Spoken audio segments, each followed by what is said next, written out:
Hola, ¿cómo están? Bienvenidos a otra entrevista con Diego Rusarín y hoy nuevamente estamos de gala para una entrevista que la verdad es que promete bastante, me emociona bastante. Tengo el gusto de entrevistar al expresidente de Ecuador, Rafael Correa.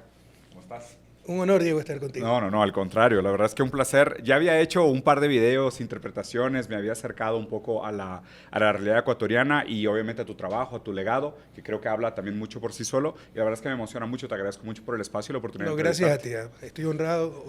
Es un honor estar en tu programa, ¿no? No Que digas eso. además es de altísima calidad, y te lo digo sinceramente. Te agradezco bastante. Una persona muy preparada, muy ilustrada, muy coherente. Rafael, voy a tratar de sostenerme porque suelo hablar demasiado, entonces la verdad es que vinimos más que nada a escucharte a ti y me gustaría proponerte que fuéramos de lo general a lo particular. ¿A Como qué me refiero prefieras. con esto? Mucho de mi público pues, es de diferentes países hispanohablantes principalmente, pero es gente que tiene un interés particular no solo por la política también, sino por la filosofía. Y yo creo que hacen falta espacios donde las figuras públicas, como es tu caso, puedan expresar sus opiniones y también sus fundamentos políticos. Porque parece que hoy en día como que lo que maneja el discurso político pues es la grilla, el chisme, el chiste, como que todo lo vulgar y malo y hemos olvidado un poco. Entonces, aprovechando ese espacio, quería preguntarte específicamente un concepto que creo que es central para el discurso político tradicional, que es el concepto de libertad. ¿Qué significa la libertad para ti y qué juega para ti la libertad en un ámbito político? Bueno, la libertad es un concepto fundamental y nos hemos dejado robar de la izquierda ese concepto por parte de la derecha. Pero para la derecha, sobre todo para la derecha neoliberal, la libertad es la no intervención. Sí. Que el pez grande se coma al pequeño, que el luchador de 300 kilos masacra al de 100 kilos sin árbitro. Claro. Eso no es libertad, pues. Es la libertad de lobos para matar a todas las ovejas, ¿no? Sí. Para la izquierda, la libertad debe ser la no dominación, la libertad republicana de Petit, la no dominación. Y para eso necesitas capacidades, necesitas derechos efectivos. ¿Cómo definimos los derechos efectivos? Tener el derecho formal, pero también la capacidad para ejercer ese derecho. Claro. Porque ¿de qué te sirve tener el derecho a leer cualquier libro y eres analfabeto? Tienes que tener la capacidad de leer libros e incluso de comprar libros o al menos acceder a esos libros. Entonces esa es la trampa también del neoliberalismo, ¿no? No, este régimen prohíbe leer libros y es un régimen opresor. Claro, pero un régimen que permite leer libros y tiene a su gente analfabeta es igual de opresor. Entonces, nosotros debemos defender la verdadera libertad, que es la no dominación y el ejercicio de derechos efectivos que implica derechos formales y capacidades para ejercer esos derechos. Claro, y creo que es muy evidente lo que dices, porque en Estados Unidos está esta fantasía de cualquier pueda ser presidente de Estados Unidos, pero siempre son hombres blancos anglosajones millonarios. Aun cuando Y son herederos negros y son normalmente. mujeres, son blancos hombres herederos, claro, sin duda, ¿no? Como que hijos del nepotismo y de los privilegios estructurales. Concuerdo contigo, de hecho, no sé si sea prudente mencionarlo, pero tu definición de libertad parece mucho al concepto espinosista de libertad. Spinoza hablaba de la libertad en ese sentido, de que la libertad muchas veces es la ignorancia de las causas que nos condicionan. O sea, es como que cuando no sabemos todos los límites que tenemos, nos creemos libres. Pero en el momento que tratas de ejercer la libertad, te das cuenta que no era una libertad fáctica, era una libertad puramente metafísica. Pero también las expectativas adaptativas, como llamamos en economía y en psicología, ¿no? Te maltratan y cuando te dejan de maltratar eres libre. ¿Me explico? O sea, cuando contraste. te condicionan, te ponen opciones limitadas, escoger entre un salario de miseria o el desempleo y eres libre. Claro. No, te están sometiendo. Sin duda. La libertad es poder elegir la mayor cantidad de opciones legítimas, de acuerdo a tu voluntad. Y para eso te insisto, no solo necesitas los derechos formales en los cuales se queda el liberalismo, ¿no? Sino tener las capacidades para ejercer esos derechos y lo que yo llamo derechos efectivos. Claro, poder ejercerlos realmente en el mundo real. ¿Y tú crees que, háblame un poquito más a lo que te refieres con cómo la izquierda ha equivocadamente o desacertadamente no se ha apropiado de ese concepto? O sea, ¿cuál sería tu crítica hacia la izquierda en su aproximación hacia la libertad hoy en día? Bueno, la izquierda ha enfatizado sobre todo la justicia, y es correcto. No puede haber verdadera libertad sin justicia. De hecho, en regiones tan desiguales como América Latina, solamente por medio de la justicia alcanzaremos la verdadera libertad, una razonable igualdad de oportunidades y razonable acceso a iguales capacidades básicas. Entonces, solamente por medio de la justicia lograremos la verdadera libertad. Pero el término libertad, que todo ser humano quiere, que atrae a toda persona, ¿no? Lo hemos dejado un poco de lado. Se lo hemos cedido a la derecha, cuando la derecha, su su concepto de libertad, como te decía hace un momento, la no intervención Sumisión. es la mejor forma de sumisión, de explotación, la libertad del lobo suelto entre las ovejas. Sin duda. Fíjate que hay un filósofo italiano que se llama Diego Fusaro, muy bueno, te lo recomiendo, y él habla de la esclavitud asalariada. O sea, habla un poco de este concepto que tú determinas de cómo la gente realmente se siente libre, pero sus opciones son terribles. O sea, escoger entre morirte de hambre y tener 3 empleos miserables no es realmente un concepto de libertad. Ahora quería preguntarte un poco sobre el término democracia, porque me parece que la democracia ha sufrido mucho los últimos años. O sea, ya está muy erosionada, sobre todo en los jóvenes se habla de la democracia y hay estudios que lo comprueban esto, que generaciones anteriores, los Xers y los Boomers, todavía tenían un cierto respeto por la democracia, pero ya los millennials no creen en el poder de su voto. ¿Cuál sería tu lectura de este término democracia? O sea, ¿qué significa para ti la democracia y qué significa hoy en día la democracia de manera práctica? La democracia es el gobierno del pueblo para el pueblo. Es decir, la única legitimidad del poder político es el bien común y con el sistema democrático ese poder político se elige a través de una serie de condiciones, elecciones periódicas, universales, transparentes, con reglas preestablecidas llamadas Estado de Derecho, porque uno cree que solo son las elecciones. Debe haber reglas preestablecidas para que no sea la conveniencia coyuntural del más fuerte, el que más votos tiene. Yo creo que es el sistema menos imperfecto. Pero el gran desafío de América Latina es convertir ese sistema en instrumento de desarrollo, no quedarnos en la democracia. Y somos los campeones algunas veces en democracia que llamamos democratismo, ¿no? O se acerca más a la oclocracia, es decir, al gobierno, al sistema político del tumulto, de la masa sin conciencia colectiva. Y eso es peligrosísimo para cualquier colectividad y en función del desarrollo. Entonces creo que es el sistema menos malo, pero el desafío latinoamericano es convertir esos sistemas democráticos en instrumentos de desarrollo. Y por ahí puede venir el desencanto regional, aunque es un desencanto mundial, con el sistema democrático porque no ha logrado proveer, ¿no?, las condiciones materiales adecuadas para la población, en el caso latinoamericano. Y a nivel mundial incluso yo veo un poco de parecido la coyuntura actual con los años 30, con la Gran Depresión. Sin duda. Cuando la gente estuvo decepcionada con la democracia, se creyó que los sistemas democráticos eran un fracaso y surgió el fascismo italiano, luego el fascismo alemán, como respuesta al fracaso de la democracia. Presidente, aprovechando el tema de la democracia, que me parece sumamente relevante y de verdad que le agradezco la opinión, pues un poco la crítica que se hace recurrentemente, pues es de esta frase, ¿no? Que se dice Hegel, luego Engels y luego Marx la repite, que los eventos históricos suelen suceder 2 veces, primero como tragedia y luego como farsa, ¿no? Y el caso de lo que tú mencionas del 2029, del 1929 y lo que estamos viendo ahorita en 2025, el regreso de este protofascismo en respuesta al fracaso de la socialdemocracia, creo que tiene una serie de similitudes históricas muy interesantes y da para un análisis muy profundo. Pero a su lectura, pues también, más bien, una lectura sería esta: una izquierda que promete de más y entrega de menos produce los movimientos protofascistas. O sea, casi históricamente de manera recurrente pasa esto. Porque en Estados Unidos, por ejemplo, el ascenso de Obama, que produce el primer Trump, y luego el fracaso de Biden, que produce un segundo Trump, está muy relacionado a lo que comentas, que es el hartazgo de la democracia como supuestamente el sistema político que resolvería los problemas de la base trabajadora, produce una serie de descontentos en el cual el populismo de derecha capitaliza para perpetuarse en el poder. Entonces, o sea, ¿cuál sería? ¿Hay más similitudes entre aquel evento del 1929 y lo que estamos viviendo ahorita en el 2025? Yo creo que hay muchas similitudes, pero creo que el caso estadounidense y en general el primer mundo es diferente al caso de los países en vía de desarrollo, ¿no? Por ejemplo, ahí hubo procesos progresistas de izquierda muy exitosos en América Latina. La época de oro de América Latina fue del 2002 al 2014, cuando Sudamérica se llenó de gobiernos de izquierda y éramos el ejemplo a nivel mundial. Había una crisis internacional, la crisis de las hipotecas subprime del 2008, Estados Unidos decrecía o tenía problemas para crecer, Europa decrecía, muchos países, América Latina crecía, reducía pobreza, reducía desigualdad, teníamos mayor presencia en el mundo, lograba proveer a su población, a gran parte de su población, de servicios que jamás habían tenido. Pero lamentablemente, muchas veces el éxito de la izquierda es su propio fracaso. Es su fracaso. ¿Por qué? Porque esa gente que rescata de la pobreza y se vuelve clase media, ya no empieza, ya rechaza un discurso pro pobre y empieza a pensar como el rico, como el opresor. Mira cuando destituyeron a Dilma Rousseff en 2016 en Brasil. Yo estaba viviendo allá, de hecho. Bueno, ¿cuántos ¿Cuántas decenas de millones de brasileños salieron de la pobreza gracias al gobierno de Lula y parte del gobierno de Dilma? Decenas, más de 30 millones. Es correcto. ¿Dónde estuvieron esos 30 millones cuando dieron el golpe de Estado?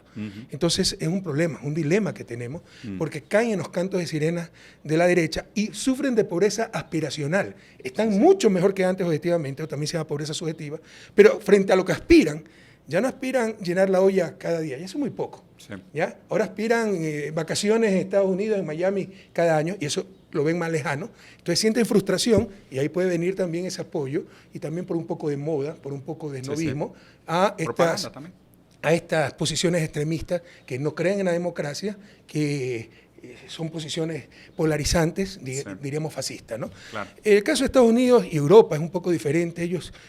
Esto es fruto del temor. El temor que tienen, por ejemplo, en Europa de la migración. Sí. Y en Estados Unidos también. Y la derecha sabe explotar muy bien aquello. Y en consecuencia la gente dice, bueno, esto va a ser una catástrofe, como el fascismo en los 30. Se inventaron enemigos, los gitanos, los judíos, los comunistas. Acá son los inmigrantes, ¿no? Entonces hay que romper la democracia, hay que romper derechos humanos, lo que sea, para sobrevivir. Porque hay un bien mayor, sobrevivir, y apoyan cualquier populista de derecha y dejan de creer en el sistema democrático. Sí, sí, me parece, da para muchísimo el tema. Yo creo que seguramente nos quedaríamos platicando horas, porque además también justo muchos filósofos nos ayudaron como a entender cómo evitar que nadie quiere que se repitan estas catástrofes históricas. O sea, son probablemente los momentos más oscuros de la historia de la humanidad, y de nuevo vemos este coqueteo cada vez más abierto, sin máscaras, sin tapones, en donde la gente tiene menos vergüenza de expresar estas expresiones que deberían de ser. No, antes la estupidez daba vergüenza, ahora da palestra. Sí, eso es un problema muy grave. No, claro, se han perdido los valores, está todo alterado. No, al contrario. La mayor estupidez ya no da vergüenza, da palestra. Te entrevistan para que hables de estupideces. No, o sea, ver, por ejemplo, el Elon Musk y el saludo que hizo con Donald Trump es una catástrofe generacional. O sea, es un fracaso generacional, ¿no? Pero el mismo Elon Musk, puede ser el hombre más rico del mundo, un innovador, pero claramente es un tipo que tiene un problema psicológico grave. Sí. No tiene inteligencia emocional, tiene problemas de relacionamiento, y ese tipo que esté sirviendo de líder es tremendamente grave. Sí, y no es inocuo. Digo, su papá estaba en la Liga Anticomunista, era dueño de una mina de esmeraldas, viene de un estado de apartheid. O sea, no es inocuo. Aparte, también mientras te escuchaba, me pareció muy interesante la manera como planteabas la problemática, ¿no?, de la clase baja que sube a clase media gracias a políticas públicas que favorecen a la clase trabajadora, y en el momento que suben de clase abandonan esos valores, o más bien desarrollan una nueva conciencia de clase que pareciera ser reflejo de sus condiciones materiales y su relación con los medios de producción, ¿no? Entonces, de nuevo, como que es raro, porque muchas de estas cosas de la filosofía no son superadas. Por algo existe todavía el fantasma de muchos de estos filósofos. Más que filosofía, es psicología social. Y tiene que ver con la naturaleza humana. A ver. Entonces, que tú obtienes algo más que el resto y quieres diferenciarte. Sí. Y eso es muy, muy fuerte, muy presente en el caso latinoamericano, sobre todo en nuestras élites. ¿Ya? El bienestar de nuestras élites es la diferenciación. A nuestras élites tú les propones ser 3 veces más prósperos, pero igual al resto. Prefieren ser 3 veces más pobres, pero desiguales al resto. Continuar con la verticalidad social, creerse superiores, diferenciarse, etc. Claro. Y lamentablemente eso también pasa un poco con la clase media, a lo cual hemos llamado, esto es de Rafael Tong, un pensador, un autor argentino, el síndrome de Doña Florinda. ¿No? Claro. No sé si ha visto el programa El Chavo. Estamos en México. Se llama el síndrome de Doña Florinda, ¿no? Una mujer que estuvo en una situación económica social un poquito más alta que el barrio, que el resto del barrio, y ya empezó a maltratar a los pobres obreros don Ramones, malcriar a su caprichoso hijo Kiko, llamar a los más pobres chusma y querer simpatizar y acercarse al capitalista bondadoso don Barriga, ¿no? Al dueño de los inmuebles, ¿no? Al dueño del barrio. Sí, justo lo estaba pensando. Y fíjate que, digo, es raro, ¿no? Bueno, citando a Freire, ¿no? Freire decía que si la educación no es emancipadora, el sueño del oprimido es volverse al opresor, que es mucho lo que pasa con el síndrome de Florinda. Y hay un chiste muy bueno. Algo muy duro y muy triste. Sobre todo cierta izquierda no pelea contra la explotación. Claro. Pelea por ser ellos los explotadores. Sin ese es otro problema latinoamericano. No sabemos manejar el poder. Dale poder a cualquier latinoamericano, derecha o izquierda, se crece. Con excepciones de siempre. Dale charretera, pero dale sindicato fuerte también. Y no es para defender derechos, es para imponer privilegios. Claro. No es para defender el bien común, es para imponerse frente al bien común. Sí, claro. Acaban perpetuando las mismas asimetrías de poder, ¿no? Hay un chiste que me gusta mucho que refleja esto muy bien, que explica lo que decías. Que... También chistes. Oye, un chistecito. Ya vi que te gustan, también voy a contar. Porque antes de empezar el programa, empecé a contar chistes y casi me expulsan del programa. No, ¿cómo casi cancelé el programa. Acá los chistes son no solo bienvenidos, sino que son casi requeridos. Bueno. O sea, los chistes dicen mucho. Digo, aparte soy de escuela freudiana, los chistes dicen mucho. Sí. sí. Y los chistes sobre sociedades dicen muchísimo. Ah, claro. Y lo más triste es un país que se ríe de su propia tragedia, ¿no? Bueno, pero es que cristalizan algo del comportamiento humano. Lo cual Reflejan muy bien sí. los problemas. Bueno, a un esloveno le decían de que, oye, yo te voy a cumplir el deseo que tú quieras, pero lo que tú me pidas, yo le voy a dar el doble a tu vecino. Y el esloveno dice, sácame un ojo. Te insisto, grafica muy bien cierto Sí, comportamiento ¿verdad? humano. Como que cristaliza muy bien ese Aunque es un comportamiento ejemplo humano. extremo, ¿no? De fantasía, puede aplicarse más moderadamente a muchos aspectos de la realidad latinoamericana. Cualquier coincidencia con la realidad, ¿no? Pero O bueno, sea, yo prefiero sí. bajar al otro antes que estar mejor yo. Sin duda. Mi satisfacción es ver al otro que se destruye. Claro, peor Y que eso yo. en política es terrible. Y eso es lo que predomina en política latinoamericana. Sí. No busca superar al otro siendo mejor que el otro, sino hundiéndolo. Y aquí yo creo que da para justo el tema que también quería conversar un poquito contigo, ya hablando específicamente como de, bueno, cómo se aplican estos valores y estos conceptos a la política en sí. Y antes en cámara mencionaste un concepto que para mí es un concepto fundamental, que es el concepto de progreso, el concepto de desarrollo. ¿Qué significa para ti o cuál es la importancia del progreso y el desarrollo dentro de la política? Mira, es que nuevamente, ¿no? Para hacerte claro, ¿verdad? Desarrollo es desarrollismo, crecimiento económico. Entonces, un capitalista tan solo que trata de mitigar el sistema explotador. Por el amor de Dios. O sea, si no mejoramos eficiencia, productividad, técnicamente productividad total de los factores, jamás superaremos el subdesarrollo. Jamás tenemos bienestar. Se necesitan condiciones materiales. Y América Latina necesita crecimiento económico para garantizar derechos. La izquierda es campeona en firmar derechos, establecer derechos formales. Pero si no tenemos las condiciones materiales para garantizar esos derechos, ¿de qué nos sirve? Entonces, no solo la izquierda. Yo creo que esta debe ser la obsesión de todo político auténtico, de todo político bueno latinoamericano. La obsesión debe ser superar 200 años de su desarrollo. 200 años ya son suficientes, pero eso casi nadie te habla. Te habla de ganar la próxima elección, tener un puestito, obtener la comisión tanto en asamblea, ver cómo logras mayoría, y nadie te habla a largo plazo la necesidad de superar definitivamente el subdesarrollo, y eso implica crecimiento económico bueno, con cuidado del medio ambiente, pro pobre, con equidad, pero crecer. Sin duda. Fíjate, me recuerda la frase de Deng Xiaoping, ¿no? De que enriquecer es glorioso. O sea, Deng Xiaoping decía esto y decía que después de un siglo de humillación, nuestra meta como Partido Comunista Chino es desarrollar una república que supere en todos los sentidos la mayor expectativa del pueblo chino. Pero mira, nadie ha descubierto forma más digna, ¿no?, de superar la pobreza que generando empleo productivo. Claro. Y la izquierda no te está hablando de eso. Hoy en día es verdad. Se queda en la justicia, en los derechos, correcto. y la base material para garantizar todo aquello. ¿Dónde está? Es correcto. ¿Y cuál sería un poco tu aproximación hacia este concepto de desarrollismo, progreso? O sea, ¿cuál sería la manera en cómo, por ejemplo, hoy se habla mucho de la distinción entre la industria privada, la industria pública, la industria híbrida, los sectores productivos contra los sectores improductivos, las industrias simples con commodities, las industrias complejas, participar o no, comprar ese diferencial de tecnología o adquirirlo a través del desarrollo? O sea, entremos un poquito más en la dinámica del desarrollo económico. O sea, ¿hacia dónde sería la dirección Pensemos adecuada? un poco la historia. A ver. ¿Ya? ¿Por qué en la carrera hacia la hegemonía mundial, si ustedes quieren, prevaleció el capitalismo liberal frente al colectivismo, frente al socialismo de la Unión Soviética? Porque pudo proveer mayor adelanto tecnológico. Correcto. Porque hasta antes, cuidado, después de la Segunda Guerra Mundial todo el mundo quería ser comunista, porque el gran vencedor de la Segunda Guerra Mundial no fueron los americanos, como dice Hollywood, fue la Unión Soviética. Y estaba ganando la carrera tecnológica, lanzó el primer satélite y muchísimas cosas. Pero en los años 60 claramente comenzó a prevalecer el capitalismo liberal en cuanto a desarrollo tecnológico, innovación, etcétera, hasta que colapsó la Unión Soviética. Ahora hay un sistema que está desafiando al capitalismo liberal y lo está venciendo en innovación y en desarrollo tecnológico, y ese es el sistema, ese es el eclecticismo chino. Sí. ¿Okay? Entonces, te estoy dando la respuesta. Necesitamos desarrollo tecnológico, la base del crecimiento a largo plazo, la base de mayor productividad, mayor eficiencia, hacer más con menos. Claro. ¿No? Y la izquierda debe hablar de eso. Y debemos sentar las bases para eso. Y la base fundamental para eso es el talento humano. Sin ¿no? duda. Investigación, de desarrollo y ese espíritu innovador que no tiene por qué ser de la derecha. No, Ellos lo hacen por el fin de lucro, ¿no? Pero otro lo puede hacer por el fin de trascender, de ayudar a los demás, el bien común. No hay que menospreciar la naturaleza humana. El ser humano es un ser gregario. Su supervivencia ha sido que actúa en conjunto,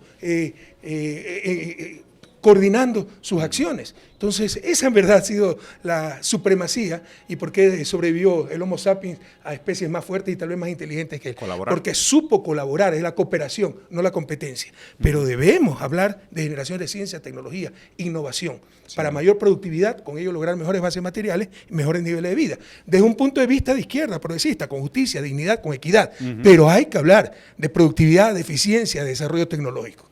Claro, y me parece también muy importante lo que menciona, sobre todo porque los intentos socialistas del siglo XX, principalmente en América Latina, dado que no hicieron el proceso de desarrollo de las fuerzas productivas, quedaron susceptibles a las sanciones económicas. Y esas sanciones económicas pues, hicieron que colapsaran todavía más rápida o que el dolor social fuera todavía mayor, lo cual hace susceptibles a las revoluciones de colores, a las intervenciones, al fondeo de partidos que someten sus intereses a los intereses internacionales. Y sabes que uno de mis colegas de investigación en el tema de filosofía política trabaja en el Banco de Desarrollo de BRICS en China, es un brasileño que trabaja con Dilma Rousseff, de hecho se llama Elías Rabur. Y Elías es el académico que yo más respeto en el término de mapear lo que es el modelo chino. Y hoy el término académico reconocido es una nueva formación socioeconómica con orientación socialista. Es el término académico que la gente usa para referirse a China, ¿no? Refutando el concepto de es socialismo de mercado o es un capitalismo de Estado. O sea, refutando como esas dicotomías simples, más bien el término académico es nueva formación socioeconómica. ¿Por qué? Porque tiene suficiencia de tecnología política nueva para justificar el término nueva formación socioeconómica. Pero claramente tiene una orientación socialista por los propios valores del Partido Comunista Chino y los 50 artículos de la Constitución que son casi sacados del marxismo. Pero me gusta que lo que mencionas y muy adecuado a la realidad material china, que es el enfoque hacia la productividad, a la innovación y hacia el beneficio para la clase trabajadora. ¿Por qué le tiene miedo a la izquierda hablar de aquello? Ahí está el ejemplo chino, el mayor éxito de la historia de la humanidad en reducción de pobreza.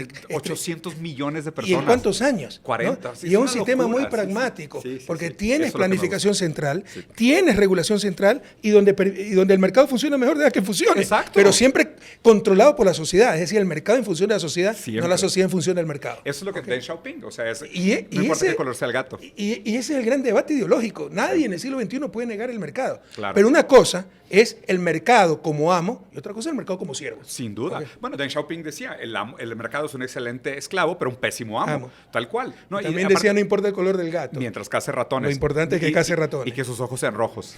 Que esa es la tercera parte de la frase que poca gente sabe. Leyendo el librito de Mao viene ahí y que sus ojos sean rojos. Entonces, bien formado. Pero entonces, pasando a la siguiente, porque me gusta mucho el tema de la innovación, porque además también China hoy es el que tiene el mayor número de artículos científicos por año. Entonces, ¿cómo pudiera hacer la izquierda para no abandonar sus virtudes humanistas, por decirlo así, o de justicia, como decías, pero sí comprometerse con un camino de desarrollo? O sea, ¿cuál sería el llamado? Porque no hay contradicción, por el contrario, hay complementariedad. Hablamos de distribución, de equidad, pero ¿qué va a distribuir si no hay producción? Claro. ¿Ya? Entonces, tenemos que hablar de transformar la base material precisamente para garantizar derechos. Y ahí viene la parte ideológica, ¿no? Crear una parte material respetando derechos humanos, respetando derechos del trabajador, respetando la dignidad humana, un crecimiento pro pobre. Yo creo que el primer paso de cualquier justicia social es lograr alcanzar una sociedad de no pobres y que la política económica en países en vías de desarrollo como los nuestros debe medirse sobre todo por cuánto reduces la pobreza absoluta, sobre todo la pobreza absoluta, pero en general toda clase de pobreza. Pero ese crecimiento, ese desarrollo de base material va a ser con justicia, con dignidad, con equidad. Y ahí viene el componente, sobre todo ideológico. Sí, sin duda. Mira, la verdad es que también había otros temas de cuestión geopolítica que me gustaría platicar contigo, pero los voy a pasar así rápidamente. Creo que China ya platicamos un poco, que creo que estamos alineados en opinión. Me gustaría saber un poquito tu lectura de la situación de la guerra entre Ucrania y Rusia en este momento, ¿no? Y dada la nueva llegada de Trump, o sea, ¿cómo ves ese conflicto? Mira, yo no voy a justificar la invasión rusa y Ucrania, pero claramente hubo provocación. Claramente hubo rompimiento de todos los acuerdos, que la OTAN no podía extenderse hacia el este, porque era una amenaza. El equilibrio atómico se basa en la destrucción mutua asegurada, MAD en inglés, Mutual Assured Destruction. Mutual Assured Destruction. Assured Destruction, yes. ¿No? Entonces, destrucción mutua asegurada, MAD. Y cuando vas a poner misiles en la frontera de Ucrania, eran como los misiles cubanos, ¿no? Y que por eso casi hay invasión de Estados Unidos. Es jaque mate, es un jaque mate. Entonces no lo podía permitir Putin. Claro. Yo creo que debió insistir en otras esferas, debió buscar otras alternativas. No justifico la invasión, pero claramente hubo una provocación. Y permanente.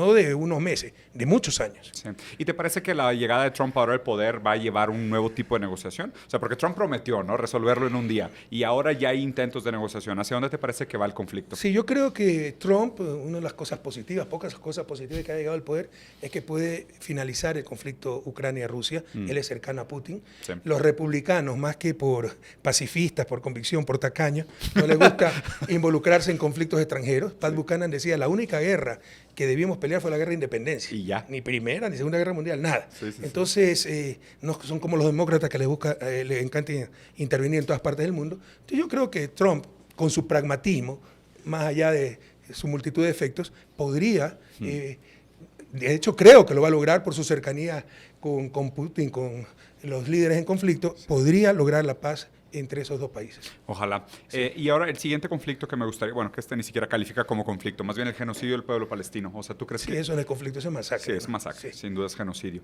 ¿Y qué crees que pueda pasar ahora con Trump en el poder? Porque AIPAC sigue sumamente fuerte y aquí la Ahí, verdad en es que cambio, tanto... soy más pesimista, ¿no? Porque, ¿sí? Porque los judíos manejan Estados Unidos. Sí, sí, sin duda. O sea, no es que Israel es un estado más de Estados Unidos, parece que Estados Unidos es un estado más de Israel, una provincia más de Israel. Entonces, es impresionante, es impresionante la pérdida de perspectiva con respecto a Israel, cómo existe el apoyo en el Partido Demócrata, Republicano, para cualquier abuso del gobierno, porque no es el pueblo israelita, no, el pueblo del gobierno de Israel. Entonces, ahí tengo mayores dudas, ¿no? Ya. Ojalá que la paz que se ha firmado sea estable, pueda perdurar en el tiempo, pero ya hay un pueblo masacrado, ya hay un genocidio. ¿Quién responde por todo eso? ¿Y quién garantiza que en el futuro no va a ocurrir lo mismo? ¿no? Claro, incluso... se permita lo mismo, como se permitió esta vez. Sí, incluso es preocupante que ahora a lo mejor puedan irse contra West Bank y contra Cisjordania, o sea, porque de verdad... Por los demás territorios. Sí, por los demás territorios, porque digo, la intención clara que tienen ellos como colonos... Lo ha dicho Netanyahu lo ha dicho claramente, ¿no? Ellos quieren colonizar completamente el territorio. Sí, sí, sí. Ahí la verdad es que sí es una catástrofe. Y enfocándonos específicamente en el ascenso de Trump o en el regreso de Trump al poder, son muchas preguntas, pero una específica que me gustaría escucharte, sobre todo por la derecha latinoamericana, que suele ser tan pro-trumpista, tiene estos matices como de discurso libertario, aunque seguramente no lo entienden, cuando realmente solo les encanta el sabor a suela de botas, que esto es como la descripción de la política de la derecha latinoamericana, es que están enamorados del sabor de la suela de la bota. Pero ¿cómo pueden conciliar la derecha latinoamericana supuestamente defender el libre mercado y defender a Trump, que claramente es un proteccionista, o sea, que es un soberanista, proteccionista, nacionalista? O sea, ¿cómo se hace esa locura?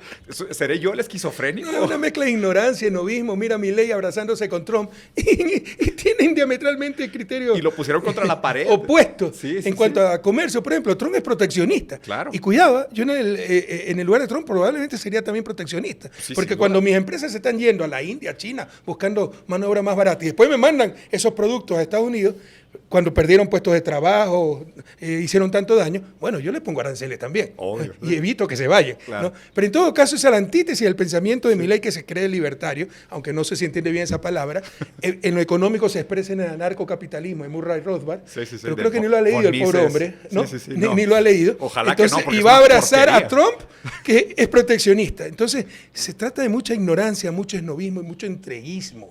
¿no? Te ven ahí una derecha, un líder derecha, entonces ya se van a poner de alfombra, y en la derecha hay diferentes vertientes, y la vertiente de Trump es totalmente diferente en el caso de Milei, ¿no? Claro, sí. La vertiente de Milei. Y luego lo otro que me parece también irreconciliable es esta noción de, no, es que defendemos los valores tradicionales familiares. Entre Trump y Elon Musk tienen 8 esposas, 14 hijos en 13 países. Y la acusación de agresión sexual y todo aquello. ¿no? O sea, ya uno no sabe si reír o llorar. Exacto. Sí. O sea, me parece muy raro eso. Y a ver, y aquí pregunta. Es que como son anti-gay, contra el aborto, bailaron YMCA son los valores familiares, y el resto, el respeto a las mujeres. Abrieron una ceremonia con YMCA, que es el himno gay de hace 45 años. O sea, no, de verdad no entiendo, ¿eh? O sea, sinceramente yo veo todo esto y digo, bueno, o sea, en la cabeza de alguien hará sentido. Poca cosa que hay que reconocer a Trump, que no trata de disimular, se presenta como es. Claro. Él ha dicho, yo soy un mujeriego. Sí. Y ahora que nos digan que respeten los valores familiares, estamos locos. No, es absurdo. Sí. Y ahí, ¿será un poco el efecto de la propaganda o cuál es tu lectura? O sea, haciendo la pregunta más clara, discúlpame. La pregunta clara sería, ¿cómo ha hecho la derecha para canalizar el desánimo de la clase trabajadora para transformarlos en votantes en contra de sus intereses? Porque no es necesariamente en contra de sus intereses, han hablado en función de sus intereses. Trump le dijo a los blue collar, yo voy a defender sus puestos de trabajo. Pero, voy a evitar que inmigrantes vengan a quitarle esos puestos de trabajo. Voy a evitar que las empresas se vayan a otro país y que desaparezcan esos puestos de trabajo. Le está hablando a la clase trabajadora. pero es un poco hipócrita en práctica, porque, por ejemplo, estuvo el debate de la visa HB1, donde él salió a defender a Elon Musk, donde Elon Musk decía, no, para los puestos de alto valor, como los ingenieros, sí queremos permitir que vengan. Bueno, es que eso es lo que han hecho ellos, es lo que practica Suiza, ¿no? Claro. Una migración muy selectiva en función de sus intereses. Claro. Pero le está hablando pues a esa clase trabajadora. Pues un ingeniero del extranjero no le va a hacer competencia a un trabajador sin preparación capacitación. universitaria, etcétera, ¿no? Claro. Entonces no hay problema en ese sentido. Pero que venga un migrante a disputarle el puesto a un trabajador, a un blue collar, estadounidense, sí hay un problema. Ya. Y eso a eso se refirió Trump. Entonces, ¿te parece que lo que está prometiendo Trump a la base trabajadora americana es quitar los latinos inmigrantes de los puestos blue collar, o sea, de los puestos de bajo costo, y ahí dejar a los americanos y seguir permitiendo la migración? Está diciendo a la clase trabajadora estadounidense, voy a proteger sus puestos de trabajo. Y le está diciendo a la clase media, no necesariamente clase trabajadora, voy a proteger su seguridad porque la delincuencia viene de los migrantes y se crea un enemigo común ficticio, Sí. como lo creaba el fascismo, Un chivo ¿no? expiatorio. Para unir a una población detrás de ese objetivo. Un otro, ¿no? Un otro El al cual le populismo puede- de derecha, sí. Un otro que le puede Y crear atribuir miedo. los problemas. El Sí. miedo es el caldo de cultivo para Y todo vende, este populismo. y vende muy bien el miedo. No es Bueno, una estrategia perversa, pero muy eficaz. y ahora en América Latina, o sea, en nuestros países de América del Sur, o sea, ¿cómo ha sido este proceso de la derecha en capitalizar los intereses de la clase trabajadora? ¿Te parece que es similar? No necesariamente, ahí yo creo que más ha habido falencia de la izquierda en modernizar su discurso, adaptarlo, que los aciertos de la derecha. Es decir, si han podido avanzar ha sido más por nuestros errores que por sus aciertos. Ya. Porque nosotros tenemos mucho más que decirle a esa clase trabajadora, ¿no? Son diferentes situaciones. Nosotros que tenemos gran cantidad de migrantes que están dispuestos a disputar los puestos de trabajo, pero no hemos sabido explicarles bien a nuestra clase trabajadora, miren, por este lado nunca se va a poder salir adelante, ¿no? Es con la justicia, con la equidad. Cuando le va bien al otro, nos va bien a todos. No puede haber empresas prósperas en sociedades fracasadas. Y la derecha tiene un discurso más simplista, Sí, claro. más mejor empaquetado, aunque totalmente equivocado. Sí, aunque sea mentira, ¿no? Aunque sea Es una más falsa promesa. fácil, es más fácil mentir, es más fácil engañar que explicar la verdad, ¿no? Claro. De hecho, una de las Pero definiciones... se puede mejorar explicando esa verdad y no lo ha logrado la izquierda latinoamericana. No he encontrado la manera. Una de mis definiciones favoritas de populismo es dar soluciones simples para problemas complejos, que es lo que se ha hecho muy bien desde la derecha. Así es. Como tú dices, simplifican los problemas. Simplifican, te dan causa única, un cuando son paquetito. Sí, falta problemas libertad. tremendamente complejos. Lo que Todo es falta falta de libertad, libertad. falta Todo es el libertad para Estado mercado. que te impide progresar. Sí. Y Que- cuando te va bien es por tus propios logros, cuando te va mal son los políticos corruptos. La meritocracia. Ya. Bueno, justo esa pregunta quería hacerte, porque creo que también, y como dices, haciendo un mea culpa desde de los fracasos de la izquierda en América, históricamente, que tal vez no ha sabido vender muy bien su trabajo y a lo mejor no los ha empaquetado bien, también es verdad que democráticamente lo que ha pasado en América es que existe una percepción muy erosionada del aparato político. O sea, la política se hace sinónimo de corrupción históricamente, principalmente en América del Sur. Entonces aquí me parece también que el discurso libertario se hace más pertinente porque supuestamente promete un Estado más chico. Digo, ese Estado que sobra nada más defiende los intereses del capital y lo hace con capa y espada, pero desaparece muchos de los recursos como capital humano, los derechos de la mujer, todas esas cosas que Milei arrancaba del pizarrón, que decía se van, y sobra solo el Estado que defiende los derechos de propiedad y la violencia de los opresores contra los oprimidos. ¿Cómo podemos nosotros revertir esa tendencia? Porque me parece que la creencia en la democracia va de la mano de la creencia en las instituciones. Pero si la creencia en las instituciones está erosionada, es difícil esperar que una promesa que prometa un Estado más eficiente venga antes de un combate a la corrupción. Entonces, ahí cómo se hace esa orden de factores. Pero eso es que me refería. La derecha ha tenido mucho más éxito en pasar un discurso simplificado, equivocado, ¿no? Pero convincente para la gran parte de la población, para la clase trabajadora, que la izquierda. Y dentro de ese discurso está la satanización de la política. Claro. Y no hay mayor política que la apolítica. Sí. Porque siempre se va a requerir política. Y de hecho, el subdesarrollo nuestro no es a causa de la política, ¿no? Por la mala política, como muchas cosas. No es que estamos contra el periodismo, estamos contra el mal periodismo, ¿no? Hay que estar contra los malos políticos, pero la política necesaria es clave para el desarrollo. ¿Cómo podemos definir política? La forma en que esperamos racionalmente una sociedad toma sus decisiones de acción colectiva. Para que haya un proyecto nacional colectivo, se requiere acción colectiva, ¿no? Si no somos atomizados, dispersos, sin rumbo. Y eso es lo que trata de hacer la derecha, para inmovilizarnos, Atomizar. y en esa inmovilización, en ese caos, ellos son los que reinan, ¿no? Sí. Organizados, cambian las cosas. Sí, la tendencia al individualismo contra colectivismo. Entonces no hemos sabido explicar aquello.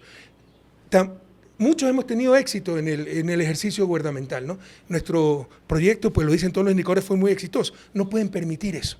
Y nos dan con todo, impiden persecución, rompimiento democrático, rompimiento de derechos humanos, para que no pueda haber procesos de izquierda exitosos, no lo pueden permitir. Entonces también se trata de eso, ¿no? El éxito en el ejercicio del poder, que lo tuvo la izquierda. Lastimosamente vino la restauración conservadora sin lealtad democrática, con ayuda de los medios de comunicación, y neutralizaron muchos de esos procesos de cambio. Pasa el tiempo, un discurso único, la gente se olvida de lo bien que estuvimos y empiezan a buscar culpables de la desgracia que viven actualmente. El Estado excesivo, los políticos, y nos hacen actuar contra nuestros propios intereses, ¿no? Claro. La cultura hegemónica, la que hablaba Gramsci. Utilizar a la masa para que actúe en función de los intereses de los poderosos y no en función de sus propios intereses. Entonces, no a la política, cuando la política, esa acción colectiva es lo que lo va a sacar de la pobreza, lograr progreso, equidad, etcétera.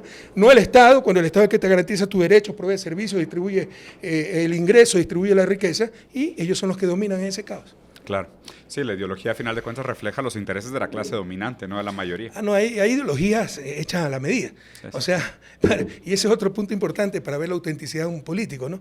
Yo tuve oportunidad de acceder a muy buenas universidades, prepararme. Si hubiera querido dinero o me hubiera metido de banquero, pues sería bastante próspero. Sí. Entonces el discurso que hoy no necesariamente, mi discurso de izquierda, mi ideología de izquierda, mi praxis de izquierda, no es lo que más me conviene a nivel material, individual, que no es lo que busco de ninguna manera. Pero la mayor parte de las veces, el discurso de Elon Musk, de Trump, es el discurso que les conviene. No es que ellos están, la competencia, el individualismo, cuando ellos están en la terraza y los otros están en la azotea. Pues. Claro. Entonces es una forma, sobre todo a los jóvenes me dirijo, una forma de detectar, ya de prender ciertas alarmas, ¿no? Cuando el discurso que está exponiendo una persona le conviene en lo personal. No digo que necesariamente por eso no es auténtico, pero ya hay que prender alguna alarma porque es una ideología a la medida, ¿no? Sin duda. Digo lo que me favorece. Claro, no son inocuas. O supuestamente pienso lo que me favorece. Sí. No son la gente no piensa de manera arbitraria y espontánea, sino que inclusive los pensamientos nacen condicionados por una serie de condiciones materiales que producen los pensamientos. O sea, la espontaneidad del pensamiento pues, es impensable. Pero no solo eso, ya te digo, se adapta la ideología a las conveniencias del más fuerte. Sí. ¿No? Sí. O sea, y esto incluso, o sea, la supuesta ciencia no es otra cosa que ideología disfrazada de ciencia en función del más fuerte, empezando por la supuesta ciencia económica. Sin Cuando duda. te hablan de libre mercado, individualismo, ¿qué te están diciendo? Que prevalezca el más fuerte. Por supuesto. Aún el concepto de la naturaleza del hombre económico, pues nada más es que un hombre de paja. Homo economicus. Que le conviene a la economía neoclásica. Que no existe, ¿no? Obvio. No, esto de actuar, pero es un modelo de comportamiento ficticio que para justificar cualquier cosa. Por supuesto. Conviene para los modelos para cuadrar ecuaciones, no para explicar la realidad, pero para justificar también Sí. las grandes asimetrías, las grandes desigualdades, el individualismo, el materialismo. Sí, y que se mantengan las condiciones como están. Porque decía el Tusser, ¿no? La competencia, ¿no? Sí, que la ideología lo que trata de hacer es perpetuar las bases materiales que la producen. Si no somos críticos contra el origen de las ideologías, la ideología normalmente naturaliza las bases materiales que la producen. Naturalizar es que las esconden. O sea, se vuelven invisibles sin crítica. Pero quiero aprovechar este tema para aterrizar un poco más específicamente en el caso de Ecuador, ya que estamos en un momento crítico para su país y seguramente para sus habitantes. Pero primero me gustaría que tú nos ubicaras un poco geopolítica y históricamente en este momento para la gente que nos está viendo que a lo mejor no son ecuatorianos. O sea, ¿qué significa esta elección para Ecuador? Yo creo que nos jugamos el futuro en esta elección. Llevamos 8 años de destrucción. Yo no he visto destrucción tan profunda y rápida de un país en época de paz como el caso ecuatoriano. Supuestamente ha habido 3 gobiernos democráticos, no ha habido conflicto externo, no ha habido guerra civil, pero yo dejé a Ecuador como el segundo país más seguro de América Latina y somos los países más violentos del mundo. Dejé al país como una de las 5 matrices eléctricas, energéticas más estables del planeta. Hoy tenemos cortes de luz de 12, 14 horas, volvemos a importar energía. Dejé un país que crecía más que el promedio de América Latina, éramos el campeón regional de reducción de la pobreza, reducción de desigualdad, teníamos la más alta inversión pública. Hoy los niveles de ingreso per cápita están en el año 2011, la inversión pública pulverizada, la pobreza ha vuelto a crecer, la desigualdad ha vuelto a crecer. Entonces, realmente no he visto destrucción tan rápida de un país en época de paz, y si no recuperamos en las próximas elecciones ese país, ¿no?, con un gobierno en función del bien común, no en función de unos cuantos, la única legitimidad del bien común, y lo dice John Locke, santo patrono de los liberales. Pero también lo dice el Papa Francisco. Sí, es lo que iba a decir, ¿no? Claro. Y Suelen tener mucho en común. Sí. Muchos pensadores, es que es humanismo. Sí, sí, ¿ya? sí. Es la única legitimidad del poder político, el bien común. Si tú vas a buscar, ¿no?, con el poder político defender tus intereses privados, eres un corrupto. ¿Ya? Debemos retomar un gobierno, debemos recuperar un gobierno en función de ese bien común. Si no lo logramos esta vez y siguen el gobierno en manos de niños ricos, de las élites, que además son incompetentes, o sea, son capaces, no solo son corruptas, no solo son entreguistas, no solo que hablan español pero piensan en inglés, que no les interesa su país sino Miami, sino que son ineptas, son incompetentes. Si siguen en manos de esas élites, yo creo que nos quedamos sin país. Wow. Y ahora hablando específicamente para los ecuatorianos, o sea, ¿cómo se siente el clima político en este momento? ¿Cuáles son las grandes tendencias? ¿Cuáles te parece que serían así como los puntos centrales que tenemos que conversar para que la gente tenga en mente antes de las votaciones? Primero hay una gran polarización. Llevamos 8 años de asesinato reputacional, desde que nos traicionó Moreno, ganamos elecciones, entregó todo a la derecha, a nuestros más acérrimos adversarios, enemigos, porque en verdad esa gente no entiende el juego democrático. Si sus adversarios son sus enemigos, hay que destrozarlos, no tienen lealtad democrática. Entonces entregó los medios públicos, por ejemplo, a nivel mediático ha habido un discurso único. Tú llegas al país y dices, todas las obras del correísmo, como llaman a mi movimiento político, tuvieron sobreprecio. No hay una obra con sobreprecio. No hay un juicio sobre precio. ¿A qué llamaron sobreprecio? Al reajuste de contrato. Que si haces una carretera cuesta 100, encuentras una falla geológica y te costó 120, sobreprecio. Eso no es sobreprecio, eso es sobrecosto. Es algo que suele suceder en Estados Unidos, en Europa, en el propio Ecuador. Pasó con el Metro de Quito, pasó con el tranvía de Cuenca, pero como eran obras locales, ahí no hablan de nada, ¿no? Pero nosotros eso le dijeron sobreprecio y le hicieron creer a la gente que era corrupción. Entonces tenemos 8 años en discurso único, asesinato reputacional. Hay una gran polarización, pese a eso somos, gracias al pueblo ecuatoriano, pues de lejos el principal movimiento político y con grandes opciones de triunfo. ¿Y qué es lo que está en juego? Ecuador en este momento tiene por lo menos 5 crisis gravísimas. Crisis de seguridad.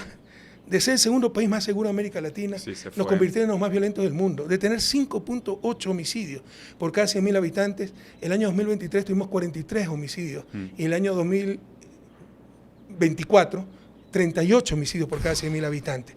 Solo nos superaba Chile en mi época, pero Chile tiene el doble ingreso per cápita que Ecuador. Para nuestro nivel de ingreso per cápita probablemente éramos el país más seguro del planeta. 4 ciudades ecuatorianas estaban entre las 10 más seguras de América Latina, entre ellos Quito, la única capital. Ahora 3 ciudades ecuatorianas están entre las 10 más violentas del mundo, entre ellas Durán, considerada la más violenta. Entonces, crisis de seguridad, crisis energética, nos dejaron sin luz. No construyeron un megavatio de potencia en estos últimos 8 años, porque no creen en el Estado, porque creen solo en sus negocios privados, pero tampoco lo hacen privadamente. Crisis económica. Estamos en recesión oficialmente. 3 trimestres consecutivos, hasta donde hay estadísticas publicadas en el año 2024. Primero, segundo y tercer trimestre.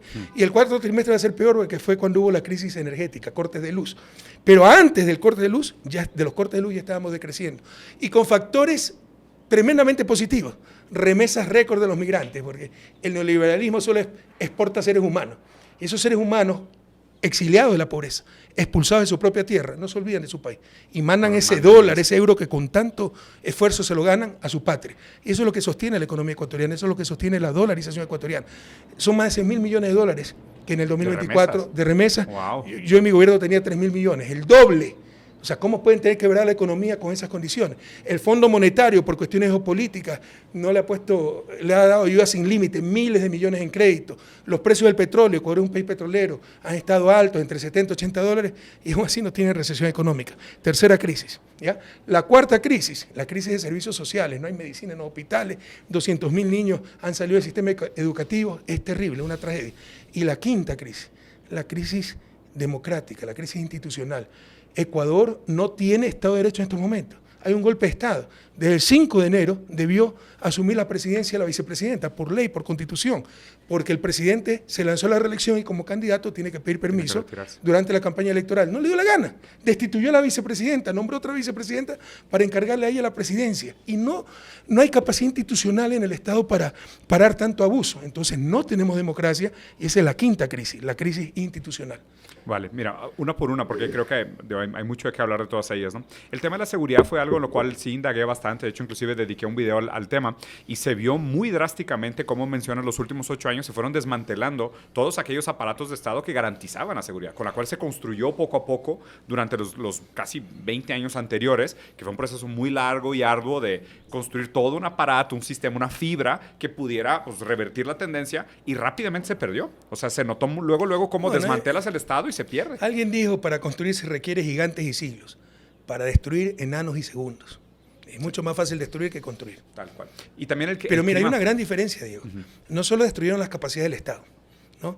Teníamos Ministerio Coordinador de Seguridad, Ministerio de Justicia encargado de las cárceles, Ministerio de Interior solo encargado de la seguridad ciudadana. Todo lo destrozaron, por odio a Correa, para hacernos quedar mal. Para hacer quedar mal a la izquierda, que tenemos un Estado obeso. Hoy tenemos un Estado flaco y lánguido, y mira la situación en que estamos, lloramos lágrimas de sangre. Pero hay un gran cambio sustancial, sin precedentes. Nos consideran ahora el más reciente narcoestado del planeta, y tienen razón. El narcoestado infiltró al Estado. No solo existe la falta de capacidades para combatir el crimen organizado, sino la voluntad para hacerlo, porque el crimen organizado, particularmente el narcotráfico, ha infiltrado sistemas de justicia, fiscalía, fuerza pública, fuerzas armadas, Policía Nacional y el propio gobierno, sectores del gobierno, sectores de la Asamblea. Claro. Entonces, no hay esa voluntad, ni tampoco la capacidad en estos momentos, pero no hay la voluntad tampoco. Así tuvieran la capacidad. No hay la voluntad para combatir el crimen organizado. Y voy a aprovechar justo esta pregunta. Es una diferencia sustancial. Sí, no, eso nunca había pasado, ni antes de mi gobierno. Porque me parece que también un poco lo que se juega ahora es soberanía contra sumisión. O sea, porque a final de cuentas un gobierno que adopta una ideología que no le conviene, pues se está entregando, ¿no? Y esto lo vemos claramente, por ejemplo, en el caso de Argentina es muy evidente cómo poco a poco se fue desmantelando el Estado para los beneficios de la clase capitalista. O sea, para las grandes empresas internacionales que vienen a extraer plusvalía del país, recursos naturales del país, pero llega al punto hasta metafísico, cultural, ideológico. Mira, tú eres marxista, ¿no? O eres muy cercano al marxismo. El marxismo todo lo condiciona a las condiciones materiales, a la situación material. En ese sentido soy materialista. Yo creo que las ideas sí mueven al mundo. Y mucho tiempo condicionaron al mundo, ¿no? La idea religiosa, ¿cuánto tiempo nos mantuvieron en la oscuridad? ¿No? Sí. Y una idea puede, los guerreros de terracota construían ejércitos porque creían que el emperador al morirse necesitaba un ejército en el más allá, ¿no? Y pese a que sabían que iban a matar después a los obreros, porque era todo secreto, ¿no? Debían saber dónde estaban esa armada para la otra vida. Al emperador, Pero la creencia en la divinidad del emperador, de la autoridad absoluta, hacía que sacrificara hasta su vida. Yo creo que las ideas también mueven al mundo. Obviamente, las condiciones materiales, un avance tecnológico puede tener más efecto que cualquier lucha de clase o cualquier idea. Egoísmo racional y tantas cosas que nos presentan, ¿no? Por ejemplo, la revolución industrial transformó a la humanidad de agrícola a urbana, de rural a urbana. En todo caso, pero hay conceptos que no solo son importantes como valores en sí mismos, la soberanía, sino que son pragmáticos. Sin soberanía los países no se desarrollan. Los países que sacrifican la soberanía no es que le caen simpáticos a los imperios, pues te van a ayudar más. No, te van a someter, pues te ven como vasallos. Y eso no entienden los entreguistas latinoamericanos. No entienden muchas veces nuestras élites. No, que la soberanía no es solo un valor en sí mismo. No solo de pan vive el hombre. Los pueblos también viven de dignidad, de esos valores intangibles, ¿no? Pero además es pragmático. Porque sin soberanía no habrá desarrollo. Sí, no se pueden defender. Y conecta muy bien con algo que dijo Trump. O sea, Trump le preguntaron el 25 qué opinaba, le preguntaron específicamente sobre Brasil, sobre Lula, ¿no? Y que dijo, oye, ¿qué opinas de tu relación con Latinoamérica? Y dijo así, claramente, ellos necesitan más de nosotros que nosotros de ellos. Va a ser una gran relación. Te dijo todo. Ya, él dijo todo. Para él está clarísimo. Por eso yo digo que los políticos de derecha latinoamericanos están enamorados del sabor a bota. Porque inclusive su jefe les está diciendo que a mí me conviene. Tienen alma de vasallos. Sí, es un problema eso. Y eso sí se está viviendo a nivel vergonzoso actualmente. Ya. Lo de Milei. Da vergüenza ajena. Sí. ¿Cómo se va a reportar, a cuadrar? No, lo que hizo en Davos ahora también fue patético, el nivel de lo patético. Ya te digo, yo tampoco creo en el patrioterismo, en el nacionalismo ultranza, ¿no? Pero el concepto de soberanía, bien entendido, no solo es un valor, no solo es dignidad de nuestros pueblos, es algo fundamental para nuestro desarrollo. Claro. Porque cuando sacrifica la soberanía, El resto no es que te va a respetar, te va a utilizar. Sin duda, ¿no? O sea, está sometido a los... Es más, Hegel decía, tengan cuidado hombres de... Pero tú no crees en las ideas, pues. No, y pero a ver, el idealismo. No, pero yo soy dialéctico. No, pero... Y justo... Pero ve lo que decía Hegel. Hegel decía... No solo existe el materialismo dialéctico. Pero la dialéctica es la idea de Hegel. Voy a aprovechar para aclarar mi posición, entonces. Porque aunque soy marxista, mi posición hoy es materialista político. El materialismo político lo que hace también Escuché alguna vez. Sí, bueno, hace como una superación dialéctica del marxismo inclusive, porque pues digo, lo bonito de pensar de manera dialéctica es que hay una superación de las contradicciones. Entonces, claro, o sea, creer a Marx de manera ortodoxa es un Marx muerto, es un Marx no dialéctico. Más bien lo que hay que darle a Marx es vida con la dialéctica. Entonces yo puedo reivindicar sin problemas la dialéctica hegeliana y aún así continuar aplicando la materialidad. Pero mira, o sea, sin complicar demasiado Tengo la mi grande duda sobre dialéctica, por si acaso. ¿Sí? Sobre todo el materialismo dialéctico. ¿Pero por Aquello qué? de tesis, antítesis, surge una síntesis superior Pero al eso resto. nunca lo dijo Hegel. No, bueno, es la dialéctica como se la entiende. Bueno, ¿no? es la manera como se explica la dialéctica, Ya. pero eso no lo dice. Pero o sea, en todo caso no es cierto. Es una de las grandes mentiras de la historia. A ver. Porque enfrenta la tesis, antítesis, y va a prevalecer la más fuerte, así sea la peor. ¿Y no es esa la antítesis? Bueno, tesis, antítesis, pero ¿cuál va a prevalecer? La síntesis. No la mejor, no la síntesis Pero es superior que a las otras dos. Pero es que síntesis no necesariamente Si mejor. no, por ejemplo, la antítesis así sea peor ¿Peor? que la Claro, tesis. pero Pero es más fuerte, los que mantienen, los que promueven la antítesis son más fuertes que los que Pero promueven mira, la tesis. lo raro de... Todo es cuestión de poder. Mira, bueno, estás más cerca del materialismo político que la dialéctica hegeliana, entonces. O sea, porque sí, estoy de acuerdo que es un tema de poder. Pero la palabra en alemán es Ausscheidung, o sea, la palabra superación. No es tanto síntesis, porque la síntesis parece... Sí, son unos problemas de traducciones. Sí, también, ¿no? exacto. Es raro, porque los problemas de traducción como que ponen más matices de gris en las lecturas, ¿no? Sí. Pero mira, o sea, tratando de reivindicar así fácil. Hegel decía, tengan cuidado, hombres de acción, porque ustedes son meros instrumentos de los hombres de pensamiento. O sea, el que hace sin saber por qué lo hace, está haciendo lo que alguien más quiere. Y creo que eso como que resume mucho el comportamiento de la política latinoamericana, porque es como que, como no saben lo que están haciendo, como decías, ¿no? Pues eres vasallo. Si tú no defiendes tu soberanía, más allá de que la importancia sea primero pragmática, material o metafísica, si tú no defiendes el concepto de soberanía y tú crees que tú defiendes el libre mercado porque tú crees que a ti te conviene, realmente al que realmente le conviene es el dueño de las ideas que tú estás actuando. Eso también es la cultura hegemónica de Gramsci. Sí, claro, sí, también un poco. Donde el instrumento clave son los medios de comunicación, te convence. Bueno, la propaganda. Sí, te convence te de ayuda. que lo que es bueno para las élites es bueno para ti. Defiende que sí. los valores de los opresores, sí, no los valores de los oprimidos. Que mucho de esto es base material marxista. Y hay otra cosa. Yo no creo que no es que las ideas no muevan al mundo, sino que las ideas son materiales. ¿Por qué las ideas son materiales? Porque como tú decías, igual que la libertad, si la libertad no se puede ejercer en el mundo, no hay libertad. Para mí la idea se vuelve realmente real cuando la idea se manifiesta en algo material. Entonces, ya hoy esta distinción entre la idea como algo solo metafísico, intangible, y la materialidad como fisicalismo puro, ya no es conciliable con lo que entendemos de física cuántica, lo que entendemos de ciencia. Más bien, lo que entendemos hoy en día es que aún las ideas son materiales. Está diciendo que las ideas, para que prevalezcan, deben estar respaldadas por condiciones materiales. Tienen que poder ejercerse en el mundo. Pero no siempre ha sido así. No, que se pueden ejercer en el mundo, me refiero. Okay. Pero lo que... Tampoco, no siempre ha sido así. Las ideas no siempre se pueden ejercer. Sobre todo antes de la Ilustración y todo aquello, pues con el oscurantismo, habían ideas pero son absurdas. Pero son productos de y con eso te condicionaba. Claro, pero hay periodos históricos donde se ha vivido en función de ideas así sean inviables, sí. ¿no? Pero la relación dialéctica siempre es la materia produce ideas, las ideas cambian la materia. Con los valores actuales y la visión actual, uno diga cómo pudieron creer esas barbaridades, ¿no? Bueno, pues cómo puede el pobre de votar por la derecha, ¿no? El rey tiene origen divino, así claro. que meterse contra el rey es meterse contra Dios. El derecho divino de los dioses, sí. Bueno, nos desviamos un poquito, aunque estuvo muy buena la conversación. Me encantaría tener una plática solo de filosofía contigo, y porque así, que si te gusta. Con matices también utilizan todavía esa estrategia, ¿no? Sí. La libertad de prensa, ¿no? Todos los medios de comunicación defienden la libertad de prensa. No son negocios, ellos están más allá del bien y del mal. ¿Y Chomsky? Entonces, criticar a los medios de comunicación, a las mafias mediáticas, es estar contra la libertad de prensa. No, claro. No, Todos defendemos la libertad de prensa. Otra cosa son esas mafias mediáticas. No, y algunos medios son más censurados que otros, ¿no? Siempre somos todos iguales, pero algunos somos más iguales que otros. Sí. Es raro porque, sobre todo hablando en el tema de propaganda, ¿cómo se ha sentido en este periodo electoral en Ecuador la presión, sobre todo de redes sociales? O sea, ¿cómo se ha vivido ese ambiente? Porque el problema de los bots está... Mira, déjame ir un poco más allá. Para que exista democracia necesitas información. Eso lo decía Jean-François Revel, otro santo patrono liberal, ¿no? Para poder desarrollarte y tomar Decisiones racionalmente las mejores decisiones, necesitas información Sí. para la acción colectiva. Entonces, sin información no vas a tener democracia ni siquiera posibilidad de desarrollo. Sí. ¿Y quién te provee la información? Los medios de comunicación. Mientras no enfrentemos la cuestión mediática, no vamos a tener ni verdadera democracia ni posibilidad de desarrollo. Claro, pero es que con Y tanto todo poder en el los mundo medios. evita esa cuestión, la cuestión mediática, enfrentar ese problema Sí. para que no la acusen de atentar contra la libertad de expresión. Como cuando se quería luchar contra las monarquías y te acusaban de estar contra Dios, porque el monarca tiene origen divino, ¿verdad? Representaba, ¿no? Hasta que venía un loco y rompía con todos los esquemas. Entonces, es una cuestión que debemos enfrentar en general. Tú sabes, pues, Castel llama a la sociedad actual la sociedad informacional por lo importante que es la información. Sí, sí. ¿No? Hoy el recurso conocimiento tal vez es el principal recurso de producción y la información es parte De este ecosistema. de ese ecosistema y, bueno, es conocimiento también, ¿no? La información.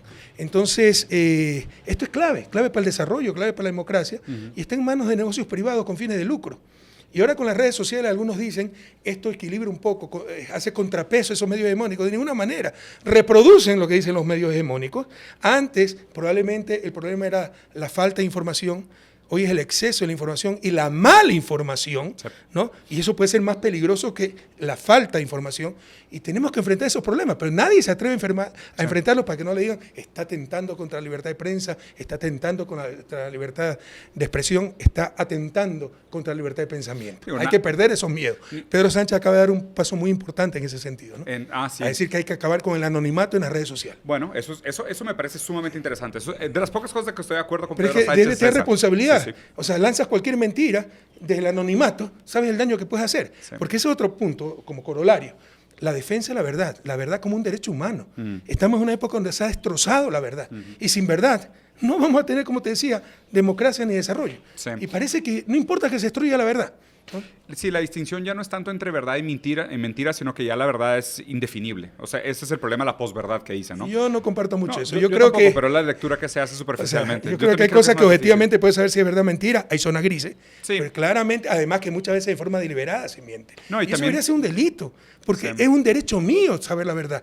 No es un favor que me da un medio de comunicación que me transmita la verdad. Es su deber. Ellos deben ser los guardianes de la verdad. Por ejemplo- Y se han vuelto los principales ladrones de esa verdad. En Ecuador, por ejemplo, las redes sociales son obligadas a tener empresas nacionales, o sea, tener una sede en el país. No hay ninguna regulación. No hay ninguna regulación. No, eso. Sí, es que eso también no les da ninguna soberanía. Es de el actuar reino de lo sobre ellas. arbitrario. Sí, sí, sí. Es terrible. Para la democracia es terrible. Sí. Tan terrible como la falta de información Es es el el exceso. exceso de la información, pero sobre todo la mala información. Claro, que es lo que prevalece en redes sociales. ¿Y cuál sería una dirección tuya o una sugerencia tuya para empezar a regular estos asuntos? Porque redes sociales es verdad que hoy en día... Responsabilidad. Sí. Por ejemplo, en nuestras constituciones hay que reformar la Carta de Naciones Unidas, que tiene más de 75 años, donde se pone como derecho humano hasta los derechos de propiedad intelectual. ¿Te imaginas? Hay que poner a la verdad como derecho humano. Sí. Y cualquiera que tenga trascendencia, que tenga influencia sobre el colectivo, Tiene responsabilidad. llámese periodista, político, maestro, que falte deliberadamente a la verdad, debe ser sancionado porque está atentando contra mi derecho. El daño que me puede hacer como persona, pero también como colectivo, como colectividad, es inmenso. Claro. Entonces, debemos rescatar el valor de la verdad, ¿no? Sí. Y defender la verdad, como te decía, como un derecho humano. Sí, fíjate que estoy leyendo un libro muy bueno que se llama Superficiales, de un neurocirujano americano, de hecho, que habla sobre lo que nos está haciendo redes sociales. Y habla mucho sobre este proceso que tú dices que pasamos de a lo mejor accesos limitados a información a la infodemia, ¿no? De que estamos bombardeados por demasiada información al mismo tiempo y lo que produce esto como sujetos, porque produce sujetos que están crónicamente distraídos, ¿no? O sea, la capacidad de retención bajó, el tiempo de atención bajó, o sea, la capacidad en general crítica de la gente bajó. Nuestras capacidades cognitivas como generación están por Pero los tiene suelos. otras connotaciones. No sé si tú conozcas a ese filósofo que ¿Cuál? a mí me encanta, Byung-Chul Byung-Chul Han. Han, ya coreano, con nacionalidad alemana. No soy tan fan. Él habla de la Sí. infocracia. Sí, sí, sí. ¿Ya? Y la información a la medida. Sí, sí, sí. Y eso no favorece a la democracia, la destruye. Claro. ¿Por qué? Porque te mandan lo que quieres escuchar y eso te ratifica en tus posiciones. El algoritmo. Y ya no expones tus opiniones frente a lo de los otros para que ustedes sean antítesis y salga la síntesis. sí, sí, sí. ¿Ya? Haces Se cámara pierde de el eco. concepto de opinión pública, Sí. se pierde el concepto de colectivo, te reafirmas en tus convicciones y nos volvemos tribus. Sí. Se rompe. Sí, gregarios, ¿no? Se rompe ese colectivo social y eso es tremendamente dañino a nivel de sociedad, a nivel democrático, ¿no? Sí. Y específicamente en esta elección tú ves ¿Por qué un no efecto... te gusta tanto Byung-Chul Han se me hace un poco superficial en su aproximación a algunos filósofos. Porque, por ejemplo, es que a mí me gusta mucho Freud, probablemente es de los filósofos, y considero a Freud filósofo en cierto sentido por la manera en cómo habla de ontología. A mí me parece que la manera como habla de Freud a veces es un poco Yo creo que está superficial. diciendo cosas muy importantes, Byung-Chul Han. No, claro, yo lo he leído muchísimo. muy He leído prácticamente 8 de sus libros. Sí, Creo los que ensayos, no son como Sí, ocho. sí, sí, y son cortitos. Son muy cortos, muy libros amenos. Sí, Y muy muy amenos, amenos. exacto. Pero justo por eso, porque a veces creo que agarra unos conceptos que a mí me parecen muy bellos y creo que los hace garras. Por Es la muy manera idealista como los alguna vez, es muy sí, devoción a la a lo realidad. mejor, sí, sí, sí. Pero tiene cosas buenísimas. Sí, ¿eh? muy Su bueno. libro sobre la belleza me parece increíble, que es una crítica a la estética y al arte contemporáneo. Tiene uno que se llama Perdidos en el enjambre, que habla sobre la subjetividad del individuo perdido en una masa donde no hay sentido de comunidad, sino que somos un enjambre de abejas, pero estamos todos solos juntos. Es bellísimo el libro, que está muy bueno. Pero fíjate que más bien lo que iba con esto es a la pregunta de qué efecto ha tenido, porque me parece que esta entrevista va a estar en redes sociales. Seguramente la gente está formando su opinión sobre cómo votar ahora en febrero por mucho de lo que está viendo en redes sociales. ¿Cómo se está dando ese discurso y qué crees que se pudiera rescatar? O sea, ¿qué pudiéramos hacer nosotros para informar mejor a la gente que Las está redes consumiendo? también es la ley del más fuerte.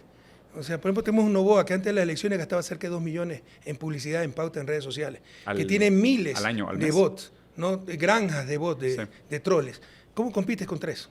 ¿No? Entonces eso hay que regularlo, si no destroza la democracia. Sí, sí, sí. Te insisto, te manipulan. Sí. Yo no entiendo, en principio si un medio de comunicación publica algo falso es sancionado, pero en redes sociales te pueden publicar cualquier tontería y no pasa nada. Sí. Tiene que regularse esas redes sociales, por eso te decía, yo estoy de acuerdo con Pedro Sánchez. Yo y también. tiene que sancionarse Sí. al que deliberadamente Miente o quiso engaña. engañarte. Por ejemplo, el que creó granjas de troll, el que creó una fake news y tantas Claro. tonterías más. Claro, porque también cómo funciona mucho este tema de la impresión por lo numérico. O sea, ves un tweet, un post y tiene miles de compartidas, miles de comentarios, millones de interacciones, pues se ve como la verdad. Porque, o sea, democráticamente es como si la mayoría estuviera dándole su voto a través del clic a algo que representa una cosa que más gente está de acuerdo. Entonces se crea, hay un documento bellísimo de una antropóloga alemana que se llama El Espiral del Silencio, que habla como sobre cómo se constituye la opinión pública en la era digital. Es fascinante, porque realmente lo que pasa es que hay una minoría altamente vocal que determina la verdad contra una mayoría silenciosa.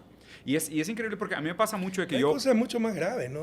Sí. A ti no te gusta mucho Byung-Chul Han. pero la psicopolítica. Sí, sí, sí. Cómo ya no se necesita el garrote, sino Claro. que uno aplaude a sus propias cadenas, Bueno, pero te es que están eso está en manipulando, Foucault. Sí, es justo te mi están crítica. creando información Sí. a tu medida. Sí, Tú sí, crees sí. que estás siendo libre, que estás Y no, obteniendo datos obvio. para actuar libremente, autónomamente, y lo que están es manipulando. Y el algoritmo y te conoce aplaude esa mejor que manipulación. tú. Sí, y el algoritmo te conoce mejor que tú. Y te Así estaba es, dando justo sabe lo mejor que que quieres tú escuchar. hasta cuántas veces va a ir a misa en los próximos meses, cuántas veces tienes actividad sexual en la semana, No, tienen no. mucho más información, te conocen a ti mejor que Yo leí un caso mejor que tú mismo. Yo leí un caso que me derritió el cerebro.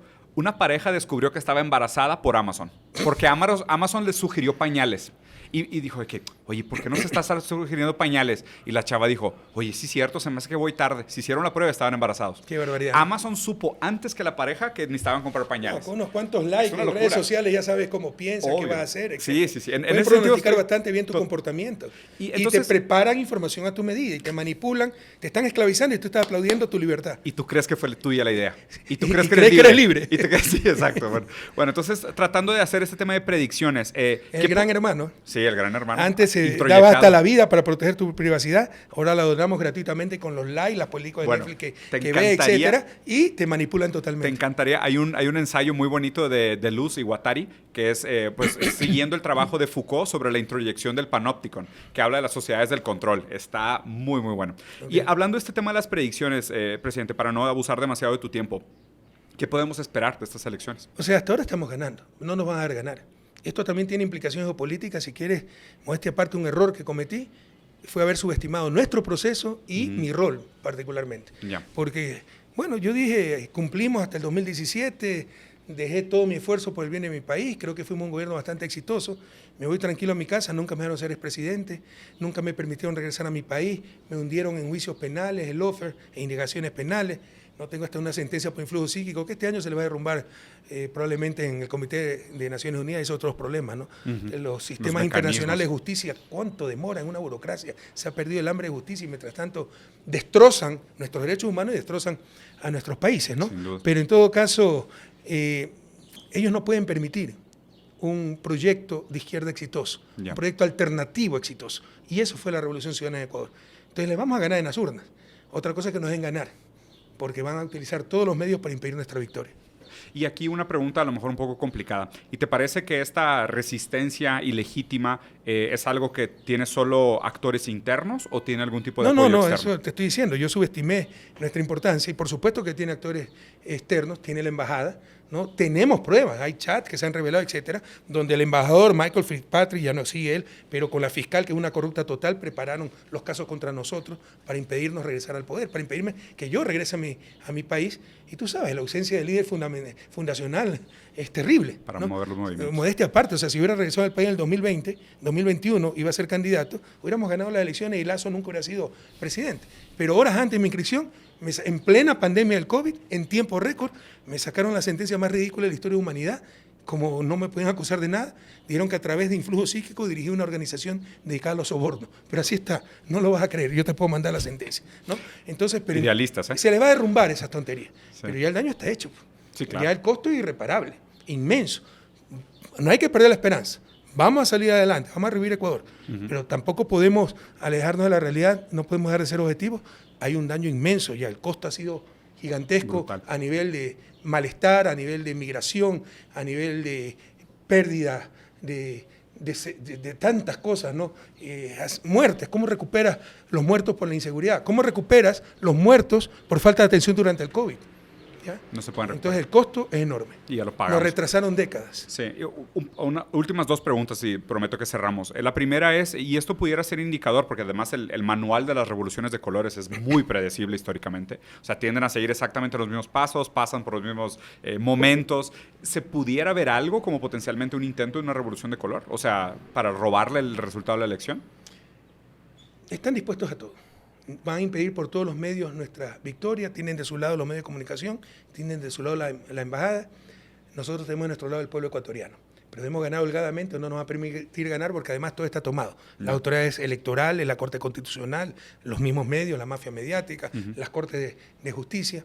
Entonces, lo único que nos queda es nuestro pueblo, las Fuerzas Armadas, policía, como han cometido una serie de abusos, este tipo le ha prometido impunidad total, ¿no? Entonces todos esos poderes fácticos están contra nosotros y si no ganamos con una holgada ventaja, va a ser muy difícil que nos den ganar. Incluso con esa holgada ventaja pueden intentar cualquier cosa para impedir nuestra victoria. Entiendo.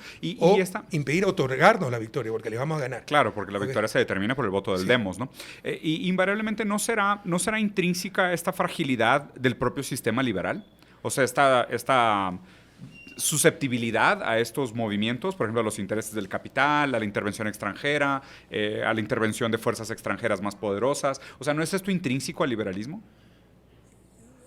Es intrínseco a la democracia formal liberal. Ya. Yo he sostenido que América Latina no tiene democracia, tiene elecciones periódicas.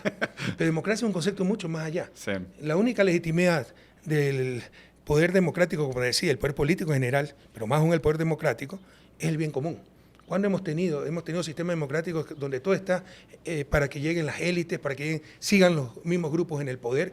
Por supuesto no hay que desechar lo ganado. Ese fue el error que cometió la izquierda chilena y le costó lágrimas, ¿no? No, esto no es una democracia real y perdieron todo y tuvieron una dictadura. O sea, hay avances, ya poder votar cada cierto tiempo da esperanza, pero falta mucho más pues, para tener verdaderos sistemas democráticos.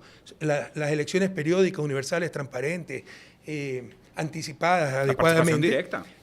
Es solo un componente del sistema democrático. Hay otros componentes como el Estado de Derecho, el conjunto de reglas para limitar el poder, pero también para limitar la dictadura de la mayoría, pues la mayoría coyuntural, para que no pueda aplastar tus derechos en función del humor coyuntural. Sí. ¿Ya? Entonces hay una seria igualdad de oportunidades. ¿De qué democracia me hablan si hay gente que está buscando cómo llenar la olla para alimentar a sus hijos y está preocupado en aquello. Entonces necesita cierto nivel de equidad material también para tener una democracia real. Necesita información veraz. Sí. Entonces con las mafias mediáticas que tenemos, que en lugar de información te dan manipulación, no tenemos verdadera democracia. Entonces nosotros tenemos elecciones básicamente. Todavía construir verdadero sistema democrático es una tarea pendiente en América Latina. Y convertirlos en instrumento de desarrollo, porque eso es clave. Pasar el paso del desarrollo. Somos 200 años, hemos pasado en su desarrollo, son suficientes. Nuestros sistemas democráticos deben ser instrumentos de desarrollo. ¿Qué significa? Ser pragmático y hacer lo que ellos hicieron cuando tenían nuestro nivel de desarrollo, no lo que hacen ahora cuando están desarrollados. Por ejemplo, ¿ya? La alternancia, ¿no? Como dice mi buen amigo Atilio Borón, la alternancia es tener democracia sin alternativa, ¿no? Republicanos y demócratas, ¿no? Alternancia sin alternativa. Pero, por ejemplo, Estados Unidos, hasta 1952 tuvo reelección indefinida, pues, de presidente. ¿Por qué? Porque no podían darse el lujo de prescindir de un buen gobierno. Franklin Delano Roosevelt, que es considerado uno de los 3 mejores presidentes de la historia estadounidense con Washington y Lincoln, fue 4 veces electo presidente y se murió en la oficina. Se murió en el ejercicio del cargo si no le hubiera seguido ganando las elecciones. Solo después de eso, porque todos querían hacer ese el pastel, demócratas y republicanos, hicieron la enmienda constitucional para que solo haya una reelección. Pero de ahí para abajo, senadores, congresistas, gobernadores, todos tienen reelección indefinida. Pero ¿cuál es el mensaje? Que los países en vías de desarrollo no pueden prescindir de buenos gobiernos. Estoy de acuerdo. Si yo fuera boliviano, un Evo Morales, ¿qué era Bolivia antes de Evo Morales? Yo votaría 10.000 veces por Evo Morales, no dejaría ir nunca. Claro. ¿Qué era Bolivia antes de Evo Morales? O Putin, pero vienen los supuestos demócratas liberales y ven lo que ahora hace Estados Unidos. Pero ni siquiera todo el mundo desarrollado. Cuando Angela Merkel ganó 4 veces la Cancillería alemana, cuando fue 16 años la principal lideresa de Alemania, ella es una lideresa y Alemania es una democracia madura. Cuando Evo Morales gana 4 veces las elecciones y es 14 años presidente, es un dictador, un caudillo, y Bolivia es una dictadura. Entonces ese doble estándar, esa doble moral, y hay gente que cree esa tontería porque quieren aparecer como los grandes demócratas liberales. Totalmente. Debemos tener democracias que sirvan fundamentalmente como instrumento de desarrollo, y esa es la mejor manera de fortalecer la democracia, porque democracia sin condiciones no solo formales, derecho al voto, Estado de Derecho, condiciones reales. Tener el pan para cada día, tener educación básica, acceso a salud, ¿no? Sin ese desarrollo no existe, no podremos alcanzar esa democracia real. Presidente, no quiero agregar ni una palabra más porque me parece un cierre impecable. La verdad es que lo que mencionaste sobre el doble uso, la doble vara del dictador, a quién le conviene, ¿no? Yo no sabe si reír o llorar. No, la disidencia controlada sí es Cuando patético. le ganamos todas las elecciones somos los caudillos. Exacto. Y tenemos dictadura. Cuando ellos ganan todas las elecciones son líderes y tienen democracias maduras. Claro. Qué coraje. Son amiguísimos de los catarís, pero... no sé. Qué interesante, ¿no? Critican la democracia en ciertos países latinoamericanos. Rarísimo. Pero son ultra amigos de Arabia Saudita, Qatar. No, y luego ponen un demócrata en Siria e inmediatamente dicen, bueno, los próximos 4 años no van a haber elecciones, ¿no? Pero lo hicimos en nombre de la democracia. No, y los que antes eran terroristas ahora son estadistas. Increíble, ¿eh? Sí, increíble. Eso es el idioma. Doble moral increíble. Hay que mantenerse como frecuentemente actualizando la lengua. Realmente es vomitiva la hipocresía mundial. Te agradezco Diego, muchísimo. No, un placer. De verdad, y siempre a la orden. Encantado. Mi canal siempre está abierto. Cuando Muchísimas quieras gracias. conversar, espero que sea la primera de muchas siempre a la orden. conversaciones. Un placer también conversar contigo. Estaremos platicando. Aprendo mucho. No, hombre, al contrario, un placer. A todos los que nos vieron, les agradezco mucho la atención. Dejen aquí abajo sus comentarios. ¿Qué les pareció? ¿Qué aprendieron? ¿Qué disfrutaron? ¿Qué más les gustaría platicar si eventualmente llegamos a una segunda parte de la plática? Y gracias por su atención.